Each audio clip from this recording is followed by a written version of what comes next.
Sam Seder. The destiny of America is always safer in the hands of the people than in the conference rooms of any elite. Sam Seder. They are unanimous in their hate for me, and I welcome their hatred. We must guard against the acquisition of unwarranted influence, whether sought or unsought, by the military-industrial complex. The Majority Report with Sam Seder. Ever get the feeling you've been cheated?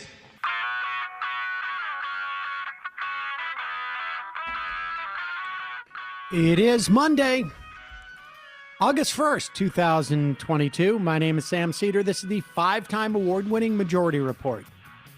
We are broadcasting live steps from the industrially ravaged Gowanus Canal in the heartland of America, downtown Brooklyn, USA.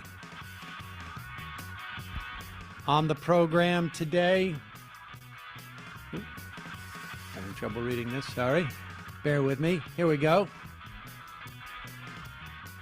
David Gellis, climate reporter for the New York Times, author of The Man Who Broke Capitalism, How Jack Welch Gutted the Heartland and Crushed the Soul of Corporate America, and How to Undo His Legacy. Also on the program today, primary votes tomorrow: Arizona, Kansas, Michigan, Missouri, Washington State. Meanwhile, big vote in Kansas tomorrow on amending the Constitution to eliminate abortion rights. If you're in Kansas, you might want to involve yourself with that referendum. Meanwhile, in Kentucky, devastating floods leave 30 dead so far and counting, including 4 children. In D.C., the Senate voting on the PACT Act again today as Republicans whine that their plan to punish Democrats backfired. Meanwhile, in the House, they passed the assault weapon ban. No word as to whether it'll even make the Senate. New poll showed Democrat likely voters have doubled in the wake of overturning Roe v. Wade. It's an outlier, maybe, but still. And speaking of still, Nancy Pelosi still planning to visit Taiwan, despite the fact that no one seems to think it's a very good idea. Bank of America memo shows the actual point of the Fed's interest rate raises. Governor DeSantis in Florida files a legislative complaint versus a restaurant that had a drag show and kids were there. And lastly, Brandon Straka, the lib-turned-Trump supporter, walks away from charges as he dishes on his insurrectionist buddies. All this and more on today's program. Welcome, ladies and gentlemen. Thanks for joining us at the beginning of a new week. And joining me, as always, Emma Vigeland. Hello, Emma. Hello. You could say that Brandon walked away from his friends, too, right? Yeah, you could say a lot of those things. We do have to be careful of because I don't want any litigation in terms of what we'll be got to be very specific. Okay. But we don't know that he actually physically walked away from anybody, but he did avoid getting charges by providing, I guess, a significant amount of information, at least from the perspective of the prosecutors. Now, he was upset about that information being released, of course, because, well, this is only speculation on our part. You can never really know what's inside the heart or the mind of a person, but I'm trying to put myself in his shoes, which is a little bit difficult. My shoes are not walking away, as it were. But I would imagine that if I was running a business pretending to be, let's say a MAGA superstar, that it would inhibit my business to have it revealed that I threw all those people under the bus as fast as I could. Yeah. to As protect fast as myself. my walking shoes could take Exactly. me. Well, on right? the other hand, Brandon Straka would say there is, and this is in all caps, nothing wrong, that's the end of the all caps, with talking to the DOJ and telling them your friends are innocent. So there you go, Sam. That's right. I'm sure that's what happened. Well, of course, prosecutors always, if you can come to them and tell them how innocent your friends are, That's really helpful. they will be like, "Oh, well, we really appreciate You're a loyal that. friend. Here's a And cookie. Here's a cookie, and you can use this cookie as a way of having us drop charges against you." Because that's one thing that prosecutors really like. If you're a stand-up Yeah. guy, Yeah, you're not a and snitch. It's like you talk Guess well Who. about your friends. When you play Guess Who, if you know who's innocent, you just put those down right away, and then only the guilty people are remaining. So That's true. They could figure out all the other people must be guilty because all the ones he pointed out were not guilty. And then apparently he also sort of listed, well, I don't know if this is true, but one can imagine that he listed all of their like attributes in terms of like, oh, Billy plays guitar very well, and Jenny's not only really good with a flagpole, Great chocolate chip cookies. spinning, yeah, and she can really draw. And Betty really is great at tying knots. Yeah, exactly. Oh, and Kevin, you can't believe he'll take zip ties and make all sorts of like like little origami. animals. Yeah. like balloon animals, yeah. Zip tie origami. But maybe we'll talk more about that later. We just got into that. They couldn't help ourselves. And we will. We have some images of what's going on in Kentucky. Really, just brutal there. But first, let's start here. Today in the Senate, Chuck Schumer said he's going to bring up the PACT Act again. This is the bill that would provide for veterans health care for those who have been exposed in theater or even on their bases to toxic chemicals of one form or another and need extra health care because of it. The Republicans voted for this a couple of weeks ago. There had to be a technical fix for it, and no one anticipated that the Republicans would vote against it. In fact, I think there was a lot of veterans who were on the Hill to celebrate that it was going to be passed. And the Republicans were mad that Joe Manchin and Chuck Schumer had struck a deal on reconciliation, so they decided to punish the Democrats. It's really honestly like one of those things of like, oh, you think I'm crazy? I'll show you who's crazy, and then shooting yourself in the face. And here they're on a tour now to make it seem like it's not their fault. The Democrats made them vote against the bill that they had voted for before. In fact, they did a tour. Here is, like you said last week, this is Republicans acting like Democrats typically act. exactly Like complaining about like the most like ridiculous technicality that everybody's just sort of like, what? Maybe Yeah. you should just shut your mouths. Hiding behind Senate procedure, Democrats are great at that. And Here's- usually they're not in positions where their leadership has gotten one over on Republican leadership, which is the case here. Indeed. Here's Bill Cassidy on ABC's This Week with John Carl. All right, and quickly, before you go, I've got to ask you about this bill to help veterans who were had toxic exposure fighting wars on behalf of our country. You voted for this burn pit bill just a month ago, and now you voted against it this week. Can you explain why? Why did you change on this? Yeah, so the bill will pass. I strongly support it. We have to stand by our veterans who have been exposed to these chemicals. There was a drafting error, a $400 billion drafting error that Democrats promised Republicans would get a vote on an amendment to fix. They denied us that vote. So what we're asking is give us the vote on the amendment. Let us try and go after a $400 billion drafting error. By the way, more than Manchin claims that this bill will reduce the deficit by, so that we can fix that and then move on to helping our veterans. But to be clear, you did vote for it in its current form. Yes, and I'll vote for its final passage too. Okay, all right, Senator Cassidy, And I'll vote for its final passage. We appreciate your time. Coming up. Well, you know what might have been a great follow-up to that? So why did you do this? It was odd that he left that question for the final section of the interview, so he couldn't really follow up. I mean, or you could have too. Yeah, odd, very odd. But Republicans will take an L on that, as it were. All right.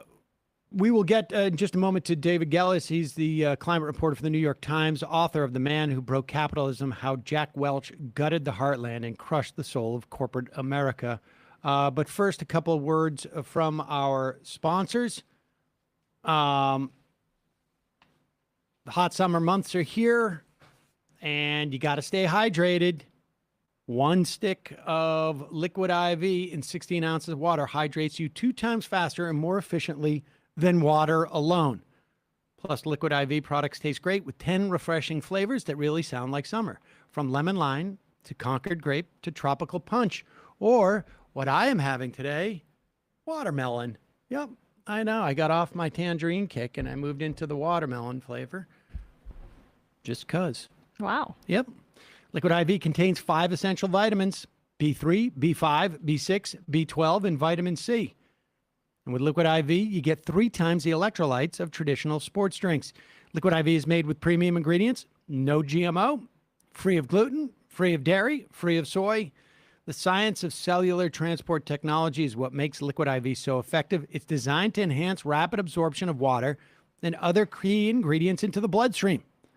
And Liquid IV is on a mission to change the world. The company's donated over 24 million servings globally. Folks, we're all big Liquid IV drinkers around here. You know that. You've been listening to the show. Every day I do one of these, at least. Sometimes I do 2, depending on what's going on with the show. But being that hydrated, it's obviously convenient for me because it's right over the course of these 3 hours, or the 3 hours I'm prepping too. But it really does. I really do feel like it's impacted my health in some way. I definitely feel a difference when I drink it, for sure. You can grab your Liquid IV in bulk nationwide at Costco. Also, it's super easy to carry with you if you're traveling. Yeah. Put a couple of packets, they're individual packets, into your bag, and you fly or wherever it is. Take it to the beach. Grab your Liquid IV in bulk nationwide at Costco, or you can get 15% off when you go to liquidiv.com. Use the code MajorityRep. The code is MajorityRep at checkout. That's 15% off anything you order when you shop Better Hydration today using promo code MajorityRep at liquidiv.com.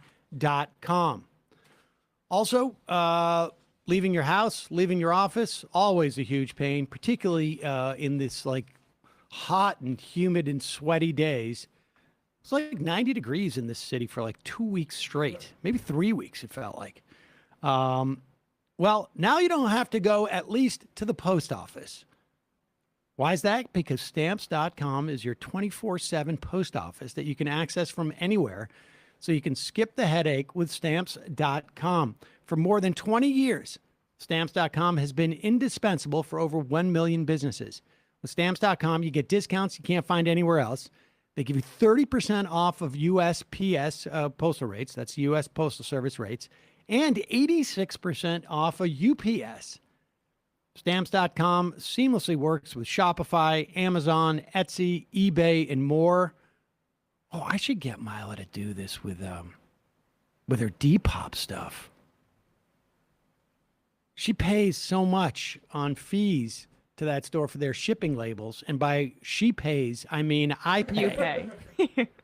It just occurred to me, wait a second, I could be saving millions. Well, not quite, but it feels like it.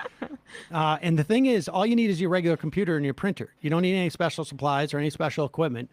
So even your kid who is reluctant to use it because they like the fact that they can just dish it off on their dad will be able to use it in just minutes. You can print official postage for any letter, any package, anywhere, and frankly, any time. 3 in the morning, 2 in the morning, 7 in the morning, 10 in the 10 at night, and you can send it anywhere. Don't mail and ship the hard way. Sign up with Stamps.com today. Sign up with promo code MajorityReport for a special offer that includes a 4-week trial plus free postage and a digital scale. No long-term commitments or contracts. Just go to stamps.com, click the microphone at the top of the page, enter the code Majority Report. And lastly, if you're a business owner, the last thing you want to do this summer is sort through tons of unqualified candidates' resumes when you could be redoing your deck or relaxing in the pool or just doing anything, I guess, for that matter. That's why you need ZipRecruiter to find great candidates. They do the work for you, and now you can try it for free at ZipRecruiter.com/majority. ZipRecruiter uses its powerful technology to find and match the right candidates up with your job. You can easily review these recommended candidates and invite your top choices to apply. Additionally, ZipRecruiter has a complete suite of tools that makes it easy to filter, review, and rate your candidates. 4 out of 5 employers who post on ZipRecruiter get a quality candidate within the first day. I've used this myself. It was actually like an incredibly easy and efficient process. Their user interface and organizing all the resumes, really helpful. You can rate them. You can queue them up for possible interviews. And I will tell you this, the best time to do it, folks, is when you don't need to hire. That way you've got a pool of potential candidates that you've developed. You go back in and check it out. You can soak up all the summer has to offer and let ZipRecruiter do the work. You ready for the URL? It's ZipRecruiter.com/majority. That's where you can try it for free. That's ZipRecruiter.com/MAJORITY, majority. ZipRecruiter, it's the smartest way to hire. And as always, we will put all the links to those offers in the podcast and YouTube descriptions and on the website. Also, and just a reminder, it's your support that makes this show possible. You can help this show survive and thrive by becoming a member. And when you do, you get the free show, free of commercials, and the fun half. All right, we're going to take a quick break. When we come back, David Gellis. He's a climate reporter for the New York Times, author of The Man Who Broke Capitalism, How Jack Welch Gutted the Heartland and Crushed the Soul of Corporate America. We'll be right back.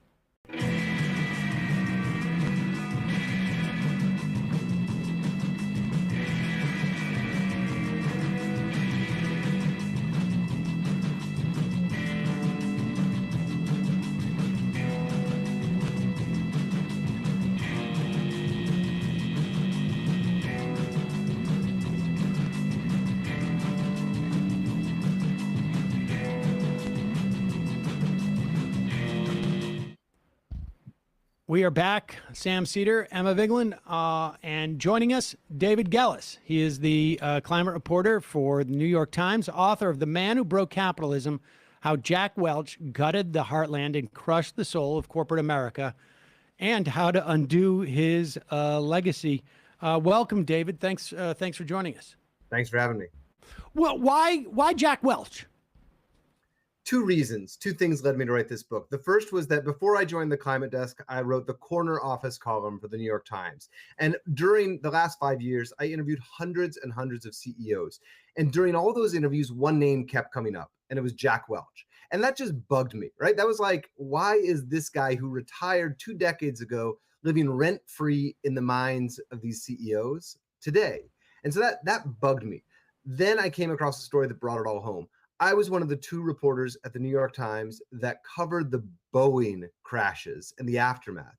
And when we dug into Boeing, we started to understand that, yes, there was an engineering story that explained tragically why 2 737 MAX crashed in a matter of 5 months, but that there was this deeper cultural story, that something had happened to Boeing over the past 25 years. And when we started unpacking that story, it was also the story of Jack Welch. 3 of his proteges had explicitly transformed Boeing to be a company that resembled Jack Welch's GE. And when I started going from there, I started finding his fingerprints all over today's economy. And when I started thinking about the inequality we face, the problems we have in our politics, in our society, so many of them went back to the moves he made as CEO of General Electric from 1981 to 2001. And just to remind people about the Boeing, and if I remember correctly, because this is this is really relevant, it seems to me, is that they did not want to invest when there was a change in airports. they did not want to invest in completely reorienting where their engines were on their planes because of the new walkways or something in the airports, if I remember correctly. And so instead, they tried to do like a software engineering sort of trick to it that made pilot error, I guess, or the software error that much more likely. But it was really just a way of avoiding long-term investment. Boeing started nickel and diming its engineers in the early 2000s, right after the first of these Jack Welch proteges took over. And Boeing was transformed from a company that was renowned for its pristine, perfect aeronautical engineering. Pilots would say, if it's not Boeing, I'm not going. They wouldn't fly other planes because you knew that Boeing planes were designed the best and built the best. And then they started nickel and diming these places. And you can see it in, as you said, some of the decisions they made around engineering. And you can see it in things like outsourcing. Boeing used to make something like 66% of the components on its airplanes. Under one of these Jack Welch proteges, that ratio flipped. And all of a sudden they were outsourcing 66% of the parts. And the list goes on in the ways that Boeing was transformed by the Jack Welch playbook. All right, let's go back. Just you do a little bit of history of GE. This is a company that's now, I guess, 140 years old, almost 130 years old. Thomas Edison founded it. At one point, there was something that they practiced called welfare capitalism. What was that, and who came up with that term? Well, what we're referring to there is really sort of the ethos that corporate America and companies well beyond GE embraced during much of the 20th century. You know, there of course was the Gilded Age, but after that, after the Depression, and really from the middle of the 20th century right up until the 80s when Jack Welch came on the scene, there was this sense, and I know it's like foreign language to us, among CEOs and among corporations, that it was incumbent upon them to take good care of their workers, that it was a good thing to do things like pay the government your taxes, that they wanted to make an effort to pay their suppliers a good fare for the goods and services they were receiving. There was this sense that we were actually in it together. And that was reflected in phrases like welfare capitalism, which was a good thing in the minds of CEOs back then. And it was reflected in what was broadly known as the golden age of capitalism, where the wealth being created by corporations was actually widely distributed. They were paying their workers well. They were paying their taxes. They were trying to support other businesses because they understood that when everyone shares in the wealth, the whole country, the whole of society gets stronger. That obviously is not the world we live in today. And we should also, you know, we got to be careful to put an asterisk there, because in terms of like sharing that wealth, I mean, it is known as the Great Compression, that era where we had a flattening of things like wealth inequality, but there were huge segments of our population who were not allowed to participate in the same way, of course. Largely black people and other folks of color. And I note that in the book without question.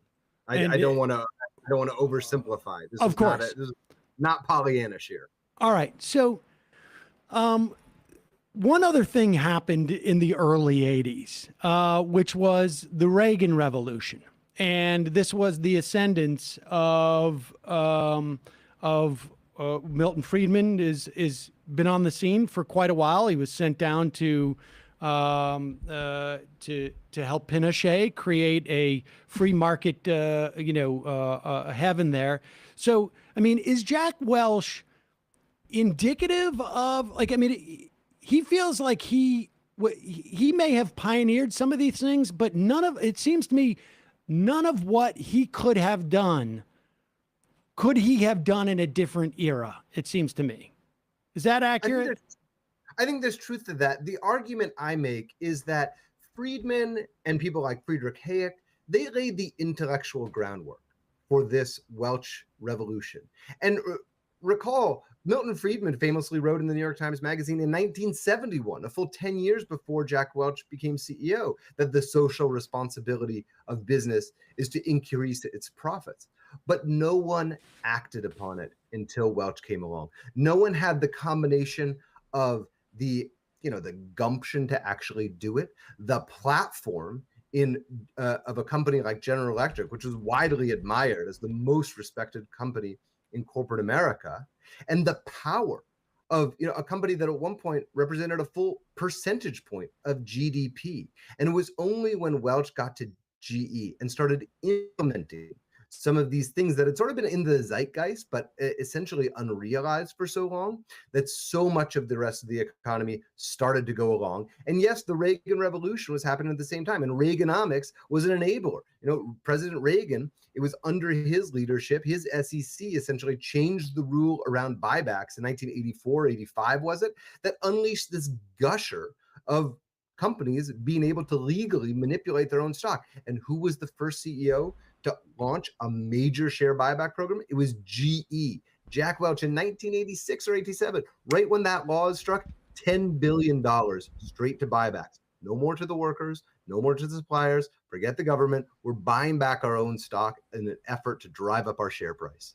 And there was also a massive change in the way that we looked at antitrust during that time as well, where the Reagan administration adopted sort of the Borkian version of this, and Jack Welch.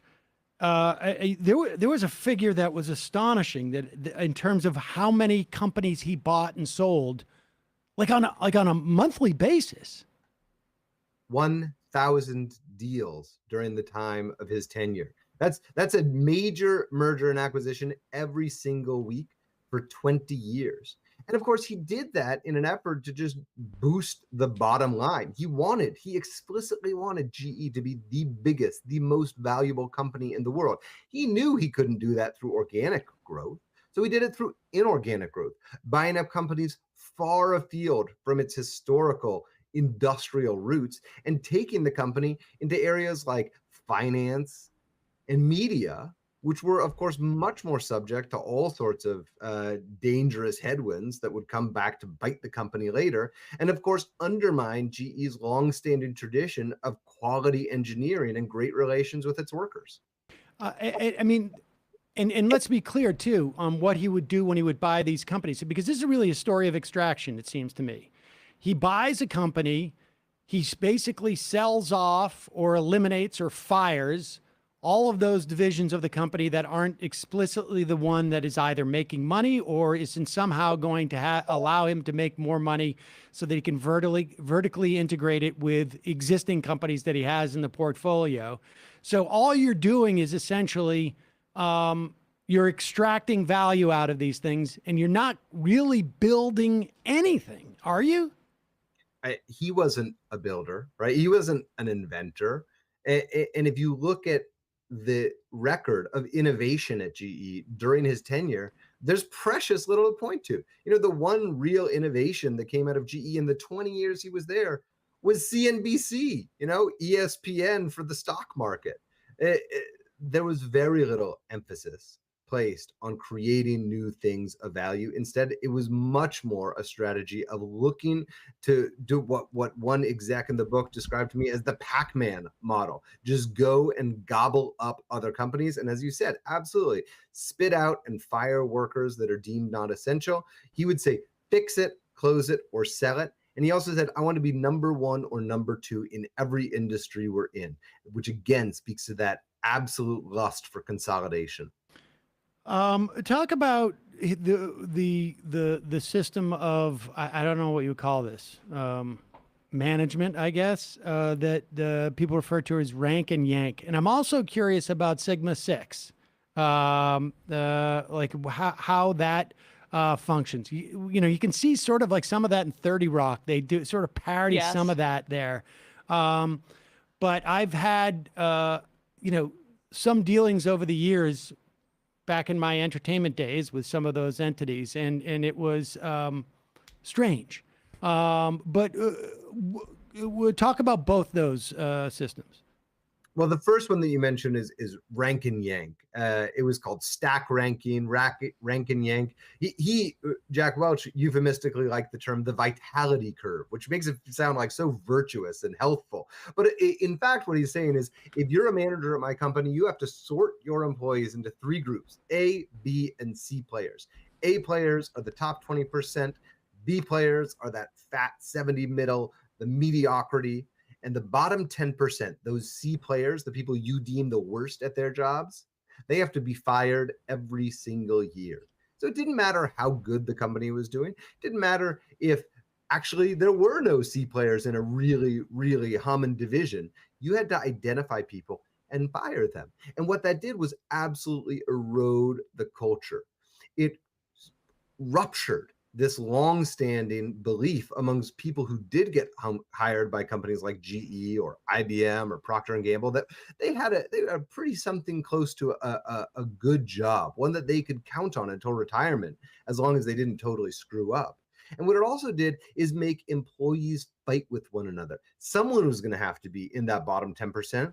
So instead of collaborating, instead of being cooperating, they started turning against each other, and it absolutely destroyed GE's culture. Six Sigma, which you mentioned, was another thing that in theory was designed to improve efficiency, but so often absolutely eroded culture, especially cultures of creativity and innovation, by trying to systematize and manage everything to the nth degree, leaving almost no room for real human connection, real human empathy. Will you explain what that was? What that... Six Sigma. Yeah, I mean, it is a very arcane management practice, which is designed to root out all errors and defects and any variability within a manufacturing process. And it was designed from Japanese inspired. It was inspired by the Japanese system, similarly known as Kaizen. And this is sort of the management consultant version of that for corporate America. And it involved a heck of a lot of sort of very arcane terms. But again, it was designed to systematize and formalize every single process. And when that actually made its way down, especially, as you said, to people who were doing creative work, who were doing supposed to be researching and designing and innovating, it absolutely stifled their creativity. It wasn't there something like where they would take somebody who was working on ball bearings and then put them in charge of like production at CNBC or something like that? I'm not aware of that specific example, but it doesn't sound too far-fetched. Let's talk about the financialization of because again, so much of this tracks like it feels like this was there were larger structural things happening that allowed for all of these moves that Jack Welch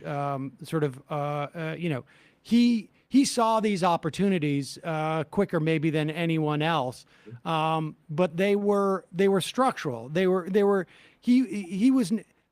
was designed so that there would be a lot of Jack Welches doing this. It seems to me, the system, and particularly when we saw like the level of financialization, right? Like that was not. There's no.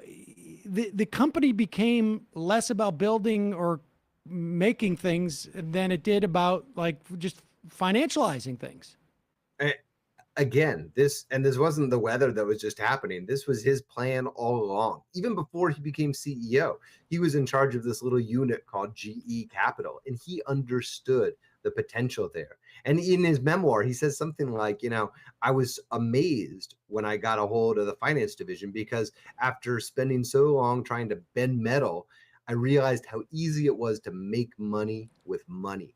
And all of a sudden, sort of a light bulb goes off in his head, and he understands that he can make GE effectively an unregulated bank. So you see under Welch, GE, which made light bulbs and jet engines and power plants, pushing into things like high-interest credit cards, commercial real estate loans, leasing operations. And ultimately, this unit, GE Capital, gets into things like subprime mortgages. In 2005, admittedly, it's after he retires, but it was part of the strategy that he had set in place and that his successor continued. They're chasing any little sliver of profit where they can find it, and it gets them into subprime mortgages, which I don't think we have to stretch to agree is about as far away from GE's industrial businesses, the things that actually sort of brought America into the modern age 100 years ago, as you could possibly imagine. But when you're making money with money, right, then you don't necessarily need to deal with pesky workers. I mean, how much is union busting integral to this strategy? So Welch pulled off this amazing feat. On the one hand, it has to be acknowledged, he never went to war with the unions. He never faced a national labor strike when he was CEO of GE in 20 years. Now, his predecessors couldn't say the same thing. GE had up and down relations with its labor unions over the years. What he did, though, was find ways to systematically decrease the amount of union representation. And he did it with things like outsourcing and offshoring. He would just simply give the unionized parts of the business less money. And he did it all the while being very explicit that he didn't want union labor. And this was a campaign that he continued well after he retired, going on panel discussions, debating with Joseph Stiglitz, the Nobel economist, talking about, the ways in which, in his words, unionized labor was detrimental to successful industries, which of course just flies in the face of American history. Its role in manufacturing weapons. How big of an arms manufacturer was GE? I honestly don't know the entire answer to that question. So I'm not going to get up here and try to give a number I don't understand. Boeing, obviously, which is a company that I looked at closely, has a very big arms business. GE, I think, has played a role in the defense industry, but as I understand it, it's not a huge one. Let's talk about the ownership of NBC and its involvement in the news. You touch on his potential stories, anecdotes of his interference. I have a couple of my own. Back in the day, in the early aughts, I knew people who worked there, and I would hear stories of him calling down back when Frank Luntz was on air, and him calling down and having problems with Donahue when Donahue got off the air, and that ran through. I mean, you talk about the election. How much of that was going on, and why else would you buy that if you are a GE? Why else would you own a media enterprise, if not because you have ancillary interests that are associated with that? Listen, I think there are a bunch of reasons why GE bought RCA, which was the parent company of NBC at the time of the merger in 86 or 87 it was. They had a big TV set business that they wanted to merge with, and that actually became a big TV set business, fulfilling his number 1, 2, or 3 mandate. It was an advertising business, and he was keen to diversify away from manufacturing and get into things like advertising. NBC, he understood, was a potential host of the Olympics on television, and he liked that. Welch was sort of absolutely liked the limelight and bid on the Olympics in part to entertain his friends and stars. And yes, in time, I think he realized that he had the potential to influence coverage. Now, I cite a few examples of that. I've heard of a couple others. I don't get the sense that he was quite meddling in coverage on a daily basis, or necessarily that the opinion arms of NBC reflected his political priorities in quite the way that for example, the Wall Street Journal's op-ed page is seen to be a pretty clear reflection of Rupert Murdoch's political priorities. But yeah, there was a moment in the election in 2000, the presidential election in 2000, where allegedly he was pressuring the decision desk to call the election for Bush well before all the votes were counted. A few years before that, when the stock market was tanking, I think it was Tom Brokaw who was giving a pretty sober report on air. And Welch calls down and says, "Tell him to stop. You're killing the stocks," right? He didn't like the fact that GE's stock was going down as a result of this coverage. So he understood the power of the media full and well. And then there were issues with what I guess you would refer to as shady practices. Surprise, but they were pretty significant. Can you be a bit more specific? There's a Well, lot of the shady... SEC, I mean, towards the end, the SEC was looking into, was issuing fines. The DOJ was issuing fines. Like, what was going on here with these accounting practices or? Yeah, Welch faced multiple scandals throughout his career and survived them in a way that I think it's almost hard to imagine a CEO getting through that kind of a gauntlet today. But he survived for 20 years. There were defense scandals. There were collusion scandals in the diamond industry. More than once, GE under Welch was accused of defrauding the government knowingly.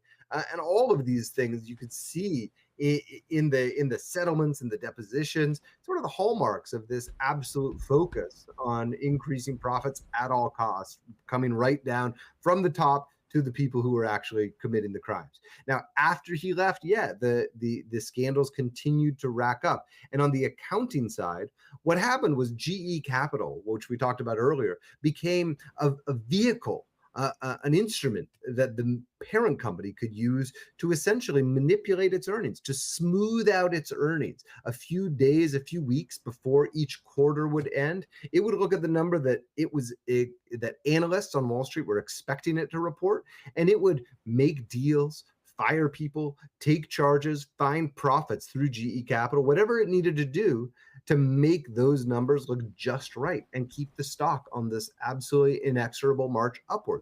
What happened several years later? The SEC catches on. Like, there are all sorts of shady accounting practices going on, and they settle for, I think, several $1 billion.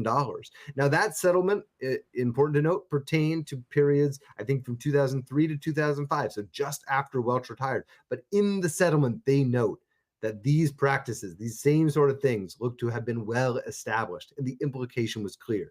Though the SEC might not have had the goods, in part because regulation was much looser then. Financial reporting standards were much more lax in the 80s and 90s, but they were saying as clear as they could, this kind of stuff has been going on for a long time at GE. So in the end, I mean, I mean, I know that you cite sort of like companies that are sort of changing, that are practicing business in a different way. Talk about that. But ultimately, aren't we really talking about we need to go back to a pre-Reagan version of regulation and of taxation? I mean, if you look at things like the stock buybacks, if you look about the changes in capital gains, which influence the way that people are compensated and allow for more stock compensation, that coincides with all of this ideology about shareholder value over all the other values that, a stakeholder value, if you will, in terms of companies. We mentioned stock buybacks. Antitrust completely changed in the early 80s, late 70s, in terms of the way that the government would perceive, that type of buying up and shedding of businesses, and would be, in a different regime, maybe one that we're starting to see today. Just you wouldn't get away with it. Give me your sense of that. I don't think we can turn back the clock. I think there are some values, some priorities, some of the ways that the government tried to actually regulate companies in the economy from earlier in the 20th century that can serve as useful models. But as you said a couple of times in this conversation, the world changed and the world's going to continue to change. So I think it'd be naive to think that we can sort of snap our fingers and go back to the golden age of capitalism, as it were, and think that companies are magically going to sort of stop prioritizing shareholders and strike this more equitable balance. I think it's just not going to be that simple. Instead, what I'm looking for are changes to incentive structures, changes to systems, changes to markets. I think where we can start nudging companies, or if the government can ever get its act together, actually start regulating some of these changes and start essentially mandating or finding ways to incentivize companies to take better care of their workers, to stop doing everything at the expense of anything that might compromise shareholder value. And I point, as you say, in the book, to a few examples of companies that are starting to make steps in this right direction, but I don't think anything is going to happen quickly. And the way I think about it is it was a generational project that I describe in this book. It was decades and decades of work, from laying the intellectual groundwork from people like Friedman and Hayek to people like Welch actually taking the advantage of it and trying to put it into place, to decades of his proteges really driving this ethos down deep into our economy, to the point that a lot of people today don't even realize that things used to be a different way.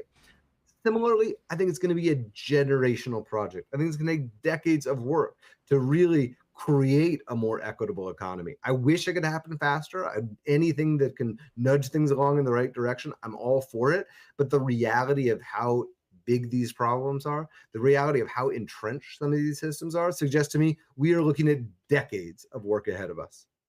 Do we have a cultural problem too, though? I mean, because I contend that we're going to have much more regulation. We cannot rely on this. But is there also a cultural problem in terms of like the way that someone like Jack Welch has been sort of lionized and continues to be in some ways, right? And didn't he break a record for how much money he got when he retired? What was that figure? It was $417 million compensation package when he retired. Yeah, listen, this is where I start the book, Sam and Emma. This is like the very first lines of the book, The Man Who Broke Capitalism, are about our cultural problem. And what the heck's going on in this society where we worship our CEOs, that it's captains of industry who are our cultural heroes, rather than, people who are actually contributing something enduring, something truly valuable. We have somehow romanticized the pursuit of profit as a good thing in its own right. So yeah, we've got deep cultural problems, and anything we can do to uproot that, I'm all favor for as well. But it starts with sort of recognizing that just because someone like Jack Welch makes, something close to $1 billion in his career simply for being a people manager who fired people and bought other companies, until we stop putting people like him up on pedestals, I think we've got a long way to go. I just want to be clear too. I mean, you're not suggesting we can't go back to the old regimes of regulation, right? I mean, we could theoretically close loopholes that allow for the financialization, allow for companies to essentially become, unregulated banks. I mean, such legislation has been proposed, certainly in the wake of the financial crisis. We are already seeing at least some reorientation to where we are on antitrust. The SEC could theoretically tomorrow say, you know what, stock buybacks, they're not a good idea. We used to call that stock manipulation, and we just redefined it so that's all possible. But is it also possible that we have just a problem with not bad capitalism, but capitalism in and of itself, that it is creating different categories of capitalism is in some way hiding the ball, right? I mean, Thomas Piketty argued that what we've referred to as the Great Compression, or you've called the golden age of capitalism, was actually the anomaly. That was atypical, and certain things aligned, and that was a brief respite. But maybe there's a certain inevitability that we cannot rely on benign companies, but rather we need new structures and a new system for our economy so that this type of stuff doesn't happen. Perhaps. Maybe I'll write my next book about that. I haven't done the full research, and I'm not going to sit here and pretend I know what the equitable replacement to capitalism as a whole structure is going to be. What I will say is that, listen, I think for all of its faults, capitalism, as it were, can also create a whole lot of good and wealth that has improved the standards of living for people in this country and beyond. And I think that, as part of the human project, is something we can't lose sight of. And so that's in no way an effort to excuse all of the sins of a system like capitalism. I just want to note that, human flourishing is also an important priority for myself, and I think is an important thing to think of in this conversation. So if we're going to uproot the system of capitalism, we better have a pretty good replacement waiting in the wings for it. Indeed. David Gellis, climate reporter for the New York Times, author of The Man Who Broke Capitalism, How Jack Welch Gutted the Heartland and Crushed the Soul of Corporate America, and How to Undo His Legacy. Thanks so much for your time today. Really appreciate it. We'll put a link to that book at majority.fm. Thanks to both of you. Thank you. All right, folks. I'm going to head into the fun half of the program, wherein you can call. Oh, but before we do, there was something that we wanted to talk about. I can't remember what it was. Oh. And here. And here. And who said capitalism's broken? Yeah, exactly. Now we Hello, wanna ladies and gentlemen. Look at that. Here we Look go. at that. Hold on. Where do I go? All right, I am modeling the latest addition to the Majority Report Mug Club, as we call it. We call it the Mug Club. See? We coined that. Stupid. Mug Club. Coined it, yeah. Another one Yep. of our coinages. Yeah, Look and at that. look at what's on the back of that. Pause it. This is the Pause It mug. Wow. All right, you go first. Is that Yes, exactly. The is that Pause It- letter hack? Huh? Yes, Letterhack did the Pause It figure there. So there it is. I don't know why you would want this at your kitchen table, an image of me yelling pause it, but people do. It's just for you. It's not for anybody else. Exactly. There's only one of these. Actually, there's only two of these. And I have them right here, matching set. So and now, but Emma has something Yeah, even Emma more Jordy. important to show. Hold no, on. it's not. It's the same in importance. A Majority Report right here with Sam. Well, with not Sam Seder. This is the blue kind, and then there's Left also is a. best. Wait, show you can't see the whole. You got to see the front. Okay, See but the I front, was you doing did- Not a that the very whole good time. fan of All what? right, here we go. Here's the front. I can't see the EM part. Jeez, I can't see the camera. Okay. You gotta put it up. There you go. There you go. How's that? How's that? There we There go. it is. And Pink. then left is best. Yeah. Yeah. And then there's also a red version of it. Yeah, a it's clay. more like a maroon, Wow. like All a right. terracotta. Look at that. And that. Yeah. The blue on terracotta doesn't look bad. Yeah. There you go. Is that what you call it? Terracotta? That's a little bit darker than I usually see terracotta, but All right. terracotta-y. Well, I mean, are those available at this point? No. No. No, we're never gonna. No, make this is those just for us. available. Shop.majorityreportradio.com, ladies and gentlemen. Shop.majorityreportradio.com. Those are available right this moment. You can go buy it. In fact, pull it up on the web. Pull it up on Oh the, my gosh, they're up there. Here we go. Very reasonably Bradley's gonna priced pull it too, up. I Good. will say. Yeah, we're not taking much of a margin on this one. How many ounces does the Posit mug hold? That's a good, at least 8. Probably like 10. Yeah. Probably closer to 10. It says, here we go on the website. God, look at 11 ounces. Eat your heart out, Jack Welch. This is how you do. This is how you do capitalism, right here, as you can see. How are we financializing this? Can people pay in installments and we get them on the interest? We give out micro loans for the pencils, and at 47% interest. And you have to pay it back within a week? Yeah, most of this stuff is rent to own, and so you get to wear the hat for and you can rent it. Like it's all it is it's $5 for 36 months, and $5. You'll never notice it. You'll never notice it with a hat. You'll be wearing that hat all the time. Is that it? Do we have anything else on that page?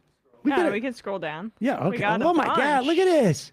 Ooh, I want that pullover. It's a whole shirt, a whole store, department store. Yeah, I didn't see that Majority Report pullover hoodie in red.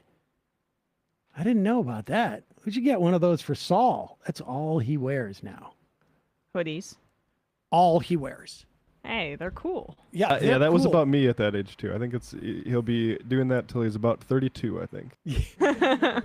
But I'm saying 95 degrees, hoodie. 35 degrees, hoodie. Only. No sport, no winter coat, no summer thing. And I mean, You should. I mean, his temperature regulation's probably excellent. I think he might have absolutely no temperature he doesn't seem to be aware of it. Anyways, folks, there it is. You can go to our merch store. merch. The merch shore. Yeah, that too. Dock your boat at the merch shore. But my shirts are limited edition, so get them while you can, people. Oh yeah, they're not going to be around forever. Yeah. We're not going to. That encourages too much mutiny, and so have them around for just like just little drops. Let the air out of the tire. Yeah. Exactly. It's like you give me the appearance of independence and takeover, of but course. then you snatch it away from me. There you go. Jack Welch would be proud. Jack Welch would be very proud. Also, don't forget justcoffee.coop, fair trade coffee, tea, or chocolate. Use the coupon code majority, get 10% off. 646-257-3920 is the number. We will see you. Well, can I plug some stuff? Oh, I didn't get gosh. to plug on Friday. Sorry. For patrons of Why? Left Did Reckoning, I forget it on Friday, too? We did a freebie. And so we didn't do any right, of the okay. things. All right. But speaking of who's coughing there, Emma Vigeland will be on Left Reckoning tomorrow night. Looking forward to her making her first appearance. Also for Left Reckoning patrons, we did the anti-nuclear argument with a listener of the show at Show Us Your Work. So if people... We're starting to debate a little back and forth between the pro-nuke and the anti-nuke left on Left Reckoning, and we talked for about an hour, 15 minutes, maybe more than that, with Show Us Your Work about how some of the nuclear things might be overstated. I'm not one way or the other. I'm ambivalent about it. There's arguments from both sides I don't trust, so I like having people on to argue it, and it's probably not going to be the last time. So patreon.com/Left Reckoning to get that. I'm probably going to stream it out later this week. All right, folks. See you in the fun half. 3 months from now, 6 months from now, 9 months from now. And I don't think it's going to be the same as it looks like in 6 months from now. And I don't know if it's necessarily going to be better 6 months from now than it is 3 months from now. But I think around 18 months out, we're going to look back and go like, wow. What? What is that going on?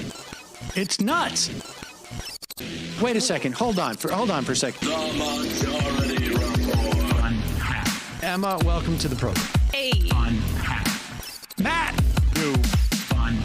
What is up, everyone? Nomi Key. You did it. Let's go, Brandon. Let's go, Brandon. Bradley, you want to say hello? Sorry to disappoint everyone. I'm just a random guy. It's all the boys today. Fundamentally false. No, I'm sorry. Women's... Stop talking for a second and let me finish. Where is this coming from, dude? But dude, you want to smoke this 7A? Yes. Hi, me? This me? Yes.